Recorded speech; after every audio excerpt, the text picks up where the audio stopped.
नमस्कार. तुम्हाला काहीतरी चटकदार पण हेल्दी खायचं आहे तर चला ही रेसिपी बघा, म्हणजे तुम्हाला कळेल की किती सोपी रेसिपी आहे. इथे उडदाचे पापड घेतलेले आहेत, त्याचे 2 असे भाग करून घ्यायचे आहेत. कैचीच्या सहाय्याने करून घ्या म्हणजे सोपं पडेल.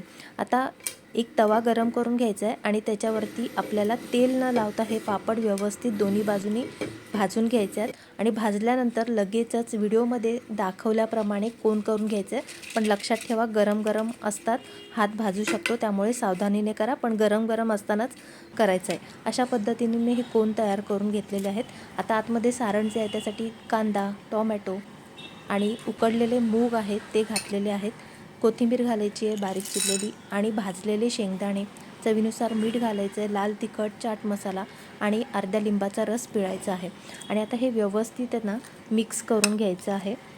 व्यवस्थित मिक्स झाल्यावर आपण यामध्ये नायलॉन शेव किंवा बारीक शेव, कोणती शेव तुमच्याकडे असेल तर यामध्ये तुम्ही घालू शकता आणि व्यवस्थित हे मिक्स करून घ्यायचं आहे. मी इथे मूग वापरलेले आहेत, तुम्ही चणेसुद्धा वापरू शकता. आणि या पापडांच्या कोनमध्ये व्यवस्थित भरून घ्या, पण हे बनवल्या लगेचच खायचं आहे, नाहीतर नरम होतात. व्यवस्थित भरून झाल्यानंतर परत यावरती आपल्याला कोन बनवलेले आहेत त्यावरती शेव घालायची आहे. खूप छान रेसिपी आहे, नक्की करून बघा. आवडल्यास लाईक, शेअर, फॉलो, सबस्क्राईब आणि सेव्ह नक्की करा. धन्यवाद.